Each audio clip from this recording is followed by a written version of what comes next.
we really, one of my people that has really inspired me over the years has been Mike Perrins. I met Mike way back when St. John's homeless shelter was getting organized and starting down at St. John's Parish, St. John the Evangelist Parish. Mike was involved down there, and so known him a lot of years, like that's 20 some years now, and he is an inspiration and has a really inspirational story. And so one of the major things we do with Streetlights Outreach is listen to people, knowing that every single person we encounter has a story. They've come from somewhere, they've got a history, they've had family, they've had relationships, they've had broken relationships, they have good relationships, they've had good stuff happen, they've had bad stuff happen. And one of the things we do is open ourselves up to that and to listen to those stories. So I'd invite you tonight to listen to Mike's story and see what we can learn from it. So, Mike? Thank you, Tony. I was born and raised down by St. John's Park. I lived in this area all my life. And I hear so much from people where I live now that are successful, comfortable, have a lot of money and so forth, that they're not comfortable with the homeless people. Why don't they just go out and get a job? There's plenty of jobs out there. Why don't they just go get one? You know, I drive down the street and I see them hanging around on the street corner. So I usually say something to them like, have you ever met a homeless person? Have you ever talked to one? Have you ever been to the shelter? And usually the answer is just no, or they don't pay attention. And I invite them, but I don't get any takers. And that just shows me that I believe our social justice system is broken. And that's why I think what all of we do is so darn important. These people need help. You know, they just need help. I needed help growing up, and that's what I'll kind of talk to you a little bit about tonight. But, you know, when Tony asked me to come here tonight and share, I thought, well, who wants to listen about my life? And this isn't about me or my life. And I thought about that a little bit, and I thought, well, this is really about connecting and making connections to people that might be struggling. And so that's what I would like this to be all about. I talk too much, and I ramble on, so I wrote it down, okay? So we don't have to be here till midnight. So, you know, all of you guys give so much. I look at my wife and her friends going down to the shelter, and they spend so much time down there, and they just do so much. And I don't know how they do it. And they're having fun. They're enjoying it. It's part of their life. I don't quite understand that, but I really, it's beautiful to me. You know, and then on top of it, my wife, she works in the donation room one day, and any kids' clothes that comes in, she brings home in basement. My basement at home looks like a Salvation Army store or something, and she's packing stuff up and bringing it out to schools that need it. You know, I mean, you guys are just, you give so much. You know, you're the kind of people that I want to be associated with. You know, I've got so much to learn from all you guys, but I'm not really sure that I fit here. And I don't quite know how to explain that, but I just don't know if I really fit, like doing what Judy does, works with Sharon, does different things. I don't know. I just kind of go about it in a different way. I don't really fit with the homeless people but I can connect with them. So I guess I'm kind of somewhere between. Somewhere between. And in some ways, I feel a lot more comfortable with them. So that just kind of tells you that I'm kind of an oddball. So I grew up on Chicago Street, right down from the park, few doors down toward the fire station is where I grew up. House is still there. And I remember when I was in second grade, I had a morning Milwaukee Sentinel paper out. I had 17 customers. It was part of my brother's real big route. And my route was Washington Street. So I'd get up early in the morning, get my butt out of bed, get my 17 papers. My grandmother made me a special paper sack because the one the Milwaukee Sentinel gave me would drag on the ground. So she made me a smaller one, and I went out and peddled my papers in the morning. And I got to know downtown. I got to know what was going down there. I got to know all the stores. I got to know where the people were. I got to know how to interact with people and all that sort of thing. I felt real comfortable downtown. You know, on Saturdays, I would go and collect. And there's one story, some of you might remember the Log Cabin Bar down in Washington Street across from the railroad station. I was one of my customers. And so I went in on Saturday morning to collect for the paper, and the place is full of men playing cards, drinking beer, smoke-filled room. And I walked in and I stepped up on that stool by the bar. My chin was up over the bar, and Harvey Verheiden was the guy that owned it. And he came up, and he was a great big guy with a white apron and a bow tie, and you know, bellered, and everybody heard him. And he came walking up by me, and he said, "Well, if it isn't the old Belgian kid." And I said, "I'm not Belgian, I'm Catholic." And the whole place heard that, and they just all start laughing. I walked out of there with candy bars and potato chips and everything else. So that was one of my first lessons. You know, that's how you did that. But you know, the alleys and along those streets and down by the river, that was my hood. I just knew what was going on there. I knew the people. And most of anything I needed, I could probably get down there. I figured out who I could trust. Most of all, I figured out where I could hide. And who were the kind folks? There were a lot of really kind folks out there. But I always seemed to get in trouble. I was always in trouble with somebody, or the cops were looking for me. I mean, even at that second, third grade, I was always that way. I always tell people that I got kicked out of St. John's Park for all summer when I was in kindergarten, just because I was smoking. I don't know why that's such a problem, but that's what happened. So there were so many people that were good to me. And I think there were a lot of people that recognized there was something wrong here. What the hell is this kid going out and at that age and seems to be out on his own?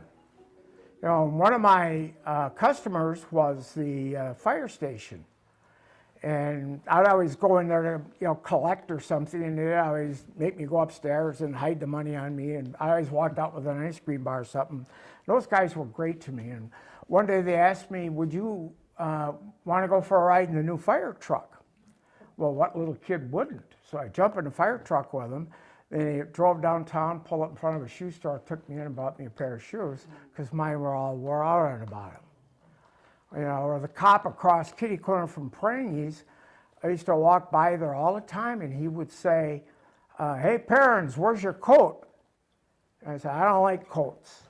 You know, and then every time I go by, he would tell me that. And one day, below zero, he asked me, and he grabbed my arm and into a store, and I come out with a brand new coat. There were just so many people in my life that seemed to pay attention and cared about me. Mr. Christensen was the mailman in our neighborhood. In mid-morning, I'd wander out, and I knew where he was going to be, and we'd connect, and we'd walk around in a paper route together. We'd end up at St. John's Park. Used to be a small grocery store right where the on-ramp into the Mason Street Bridge was. And we'd end up there. He'd go in and grab a couple cold bottles of Pepsi, and we'd go over to the St. John's, sit in a park bench under one of the trees, and he always had a sandwich for me. And then we'd talk business. Talk business through the noon hour. And then he'd get up and he'd tell me I did a good job, slip me a nickel or something, and I was on my way. I mean, I'll never forget that man. I wish I knew his family today. You know, it was Grandpa Bowlby, lived right around the corner. He was a county commissioner. I used to sit out there with him and eat ice cream after supper. He'd throw me in a Cadillac. We'd go out to the county shops and play around with all the equipment. Those people all knew there was something going on, and they were kind to me. I went to St. John's School. And I didn't fit in there either. Probably like I still don't fit in, but there were large classes with all kinds of kids and a nun. And they all came from normal families. I didn't fit there. The nun sure as heck didn't know what to do with me. I struggled to focus in school. I was always causing trouble in the classroom. And I think they would probably call that ADHD today, I'm thinking. It was really tough because I was like the dumb kid. I couldn't read like the other kids. So they would, and that was probably what they later in my life diagnosed as dyslexia. So I spent a lot of time sitting out in the hall, but usually I got sent down to the office. So finally, I didn't belong there. So I just didn't go. I'd get up in the morning, and the rest of my brothers and sisters would go to school, and I'd go downtown. So that's really where I learned most of what I needed to know was downtown on Washington Street. My life at home wasn't a whole lot better. It was pretty messed up. You know, I remember we on and off, we always had extended family living with us. There was a lot of drinking, arguments. Sometimes it got a little violent. Financial problems because my father never really held down a regular job. My dad's a younger brother was on for 2 or 3 years, would be with us on and off because he was always running from the law. He ended up later in prison, and the family kind of lost track of him. I was frequently abused.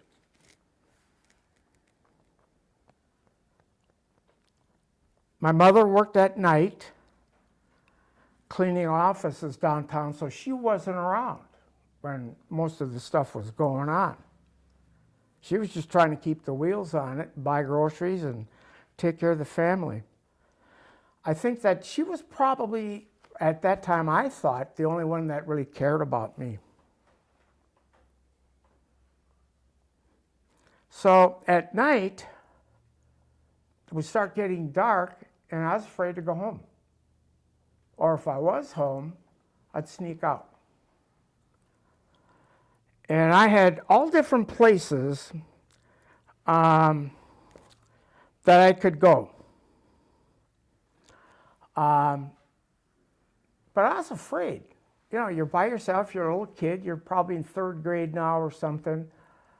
And I was afraid. But I found places that I felt safe. And I could always find a safe place to sleep. There were warehouses down by the river.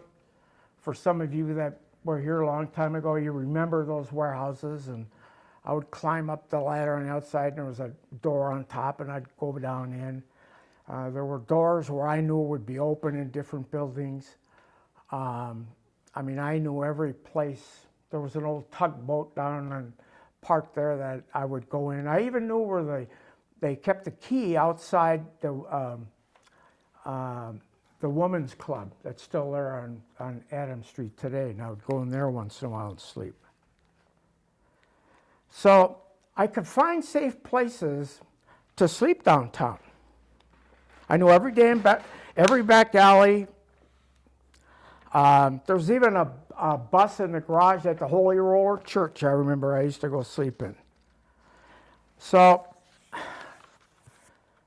seeing, one night I was seen by the police, and I could always slip the cops. You know, they didn't know their way around as good as I did. But I had to really be careful. So I remember one night I snuck out of the house and I was heading down toward the river. I was in back of the fire station between Washington and Adams, and a cop car went by and spotted me. And so I took off, and I knew once I got down by the river I'd be okay, because they would only look for so long and that would be it. Well, this night he called some other guys in and they caught me. And they hauled me in.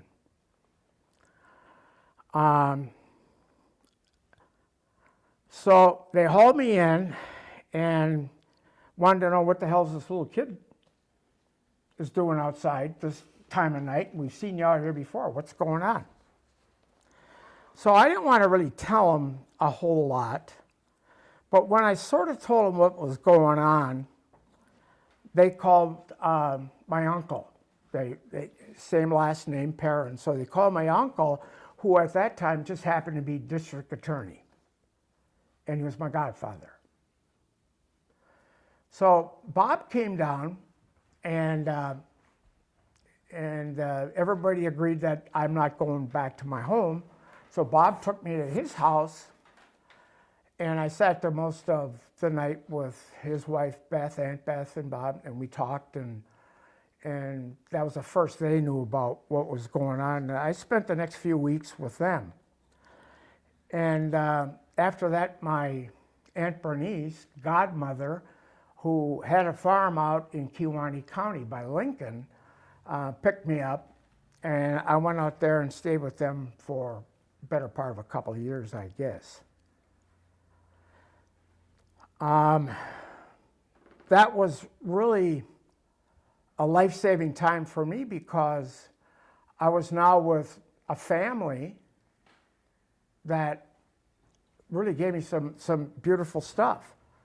You know, I just felt like I belonged there. My Uncle Roger used to do baling and combining for farmers all around there, so I went with him all day and baled, combined, threw bales of hay around, taught me how to drive a truck when I was way before I should have, and all that. Driving the tractor, you know, and I felt like I was worth something. And that was kind of like a whole new feeling for me. We'd go home at the end of the day, and they had like 5 girls, and it was all about laughing and loving and having fun. It was a whole new experience for me. I could go to bed. It was pretty cool. So during that time, my mother used to come out and visit, and she would pick me up sometime, and she'd always take me to the chapel. She always said, "We're going to Robinsonville," by Champion. And that's before it was a great big deal out there. It was just the church and the convent and everything. And so we'd go there and we'd go downstairs and light a candle. And we always had it praying, and we'd walk a little bit. And every time that I tried to talk to her about my feelings and what was going on, she would always kind of say, well, we'll just pray about that. Her default was always, we'll pray about it and it'll be okay. And when I would try to talk with her about what was really going on, her next response would always be, we don't talk about that. We just don't talk about that. On the farm, there was a big rock pile out in the middle of the cornfield, still there. And I used to go out on that rock pile and just sit there and cry as a little kid. I'd just cry. I still go out there and do that once in a while. It's pretty special. I got one of the rocks in my backyard, as a matter of fact. And, you know, Mom telling me that we don't talk about that stuff really sunk in, because I had never talked to anybody about it. So, on those days that I go out there now and sit on that rock pile, I find myself right back at the chapel downstairs lighting a candle, but now Mom and I talk about it. And it's different now. It's much different. Our family moved to Jackson Street right off of Chicago, and we only lived there a short time because we were evicted because they couldn't pay the rent. There were 7 kids in the family at that time, so the kids were all split up with extended family members, you know, aunts, uncles, cousins, and so forth. And I kind of slipped all that, and I went back downtown. I didn't know where in the heck they were going to send me. I knew where I needed to be. So I kind of just got lost in the shuffle again. And after a few weeks, I'm walking down the street, and my godfather pulls up in his Pontiac and says, get in. So back over to Uncle Bob's house, lunch with Aunt Beth, and back out to the farm.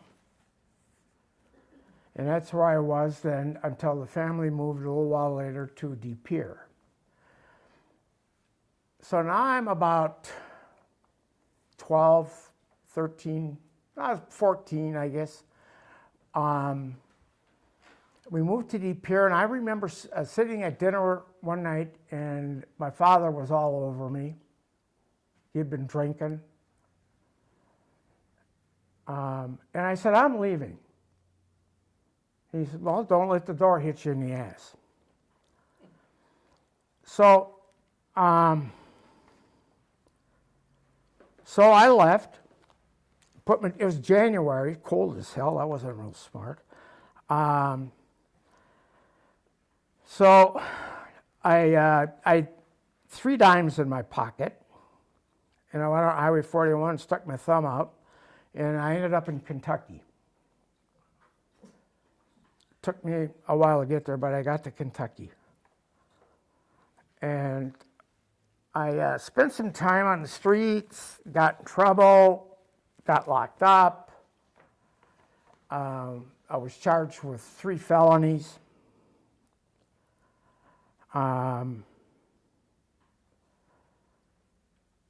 They had me locked up in this horrible, filthy, stinking jail with a bunch of adults, where I was abused again.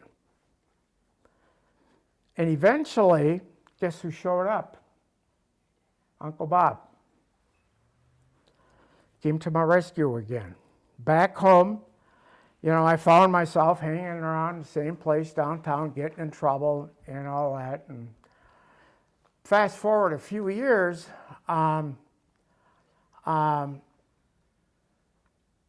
I struggled to find a job. I finally got a job working for a small wholesale liquor company. Nobody wanted to hire me because who in the hell wants to hire a uneducated felon? And my time in the Army seemed to be working against me. And I was back in those days. So anyway, this guy is Carl Farrell from Fair Liquor, hired me, and I went to work for him, and after a while, he said, I gotta let you go. He said, you're the best damn worker I ever had, but I gotta let you go because you can't get bonded, you got 3 felonies. So I said, well, let's go talk to Uncle Bob. He was a judge then. So he took care of that and got those felonies expunged. And I was working 6-7 days a week for peanuts. By now I was married and had 2 kids, and wasn't able to really provide for the family the way I needed to. So I said, I just have to find a different job. And once again, somebody shows up. A guy by the name of Jim O'Connor was from the old St. John's neighborhood, bumped into him in a liquor store parking lot, and I said, I'm looking for a job, you know, I'm not making any money, I'm struggling. And he said, well, I work for a small optical company. He said, they're looking to hire somebody. He says, I'll tell them about you, and here's the guy's number, call him up. So I called up this guy, and I went to work for a company called Wisconsin Optical. Just a small company that ground lenses, and I was back in 1969. The owner of the company came up to me one day and said, we're going to start manufacturing safety glasses, and we want to go out to businesses and sell safety glasses to businesses. There's this thing called OSHA's coming up soon, and we think there's going to be a big market. I said, well, I'm not a salesman. And he said, yes, you are. And so I said, I'll try it. You know, what the hell? So I went out, and it was pretty successful. And while I was out there, people started asking me for other safety stuff. Hard hats and respirators and all that kind of stuff. So the company over the next several years grew from about 30 people to about 180 people, and probably half of the company was the safety part that I started. We sold fire trucks and ambulances and Jaws of Life and all that stuff. And that's a part of the business I was running. So I became an officer in the company and a part owner. So I was successful. That was pretty cool. In a very large safety equipment manufacturer, largest in the world, the owner of the company called me up and said, we want to start an integrated supply program for large petrochemical, mining, nuclear facilities all over the country, and we want you to start the company, and we want you to run it. We'll fund it, and you can use all of our facilities and all of our staff. So, okay. So 3 years, we had a $38 million company. I mean, you have to be dumb and stupid not to be able to do that, but I did it, started in the basement where we lived over on Emily Street. And I was traveling around first class, staying in high class hotels and making good money, wearing fancy suits. I was really a big shot. I mean, I was rubbing elbows with the biggest, you know, fancy restaurants. I was really something. So the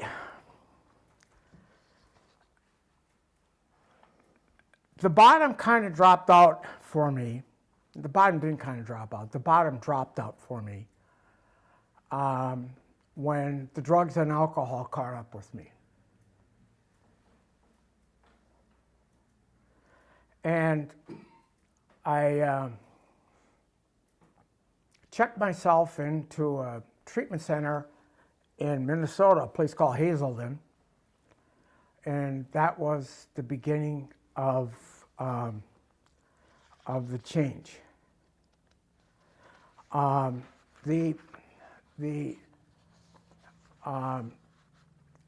experience at Hazelden and what I've learned in AA really got me in a position to do the kinds of things I'm doing now. But it was really difficult. In AA, I found that there were other people that understood, at least they understood about the drug and alcohol addiction piece of this whole thing. And the support that I got from those people when I would go to those daily meetings, and the support that I got from my sponsor was just incredible. You know, because they understood about my struggle, because they too struggled, you know, with the same kind of stuff.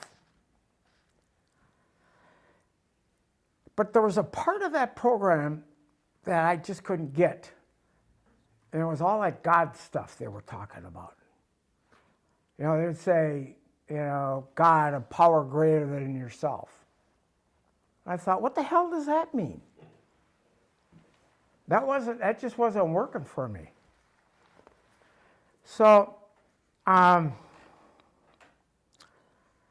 began to learn a little bit about this, about mindfulness and spirituality. I did a lot of reading, and I tried to get something going that way. But it wasn't about religion, it was about God.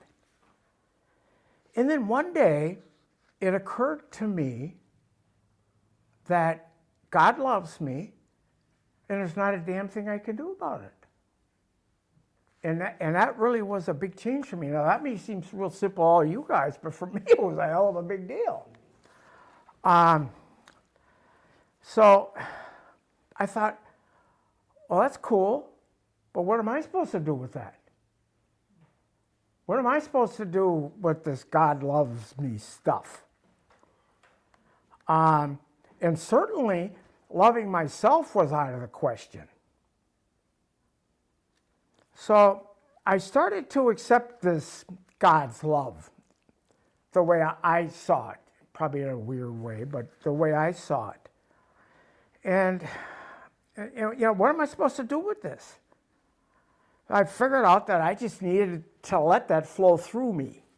And if it didn't flow through me, it wasn't going to do any good. And I always got this image of a nice pond with flowers and animals and water coming in and keeping it clean. And I'm putting a dam in there, stopping the flow, and it all goes stagnant and everything dies. I had a dam in there. So removing that dam and letting it flow is the image I had to keep in my head. Maybe it seems silly, but that's the image I had to keep in my head. I needed to let that love flow through me. So it's got to go somewhere. So we might as well pass it on to somebody, I guess. So in AA, we learned that you can't have it unless you give it away. You can't have it unless you give it away. That's something that just sticks with me, and it's a big part of how I try to live. They also teach you in AA that that you practice attraction rather than promotion. You don't go out and promote, self-promote, or you don't go out and put, you don't hear people, you don't see signs to come to an AA meeting. They don't promote themselves. It's by attraction. So I needed, in order to do this then, I needed to open up. And I needed to be honest.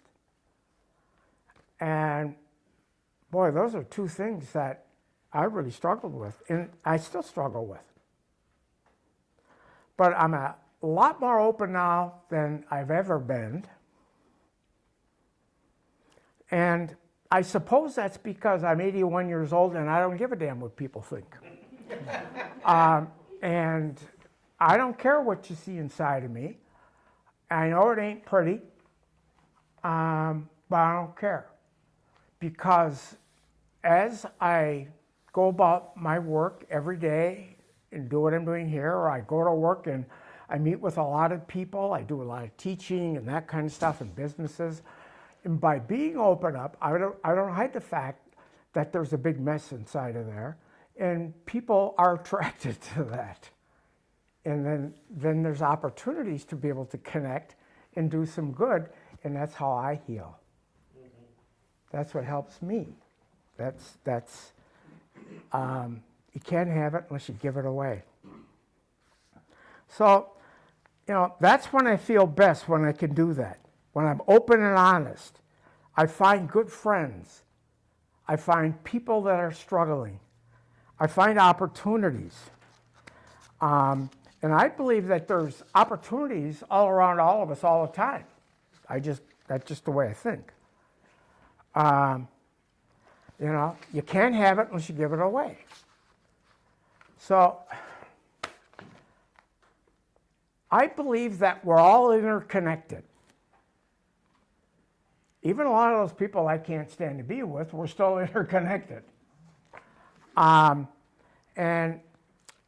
we need to learn from our past, and we need to learn from one another. Or I need to learn from my past, and I need to take my past,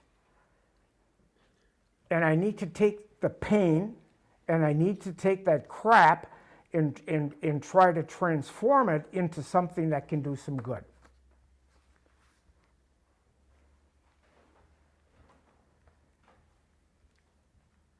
And I think there's a lot of people out there, especially in the homeless world, that are walking around with a whole lot of pain and a lot of hurt, and they're closed up, they hate themselves, a lot of the stuff that I'm talking about. So, my office is on Monroe Street, downtown, and I can walk out the back door through the parking lot, and I'm in St. John's Park. Or I can go down Monroe Street a block and a half and be in Jackson Park.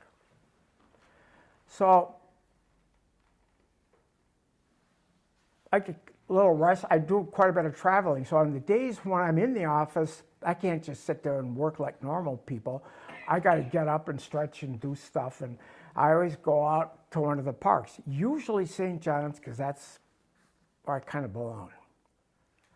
And when I go over there, I find evidence of people helping. There's always, in that shelter area, there's always people.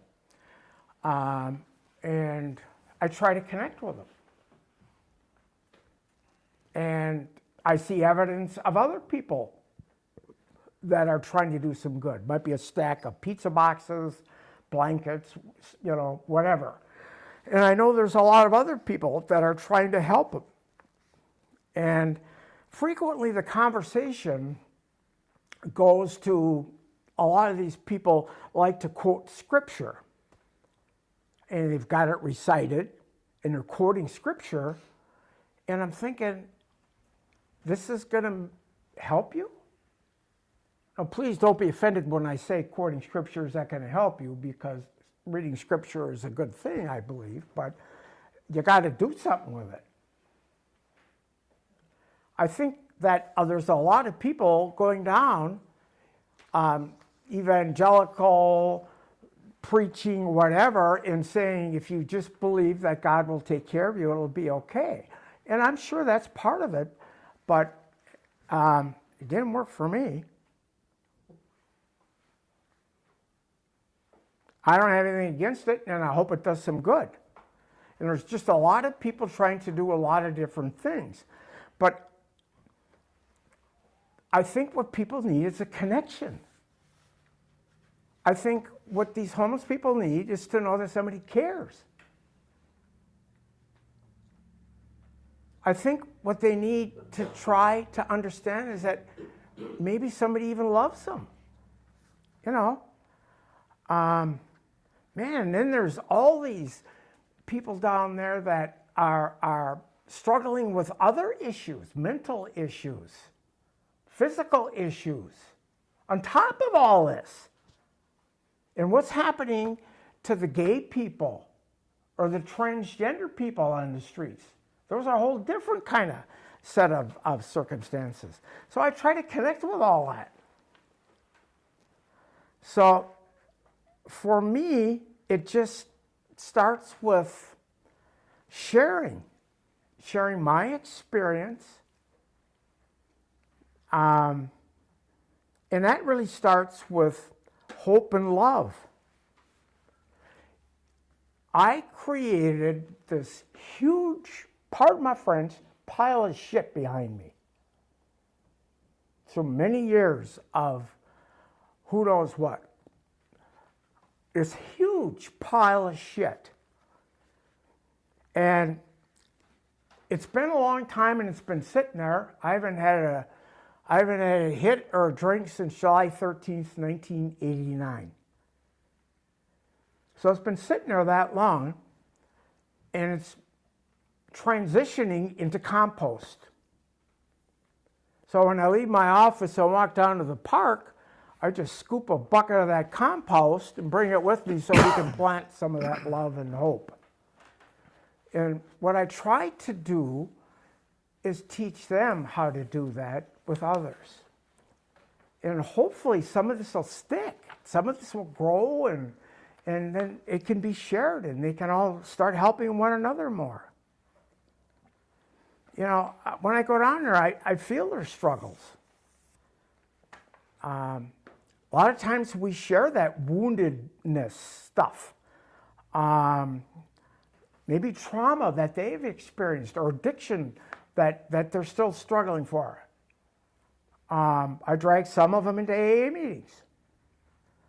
Some have struggled with incarceration. Being locked up is not a good place. It messes folks up. So this is my approach. This is my approach to try to connect and do what I do. I don't do enough of it, but what I do, I try to do well. I believe that much of what's going on out there is learned behavior. I know mine was. I learned that it was real safe down in the streets when I was a little kid. I learned that I'm independent and I can't get too close to people. Those are learned behaviors. So what I try to do is explain that my old behaviors is made up of who I am, but it doesn't have to define who I am today. That those behaviors can change. And I try to get that message to them by telling my story, I guess. And that if they can see that changing behavior can give them a better life and they can become a little healthier, then some healing might happen. And by just doing this, I get healing. That's pretty cool for me. That's a real gift. I don't know where else I could get that. So my roots are in that park and in downtown. I walk around there a lot. At least once a week, I go on the old paper route. Like I said, my past has shaped me, but I'm not going to let it define me.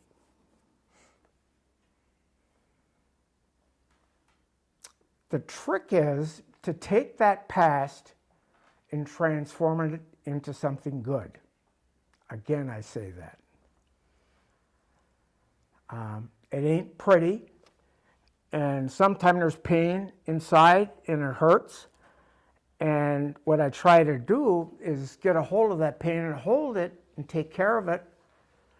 And when I can do that with somebody else that has a similar pain, wow. It's pretty cool, I think. So I'll just kind of wrap this up. Like I said, I babble on and talk too much, but I just want to say that this is the first time I've shared my story this way.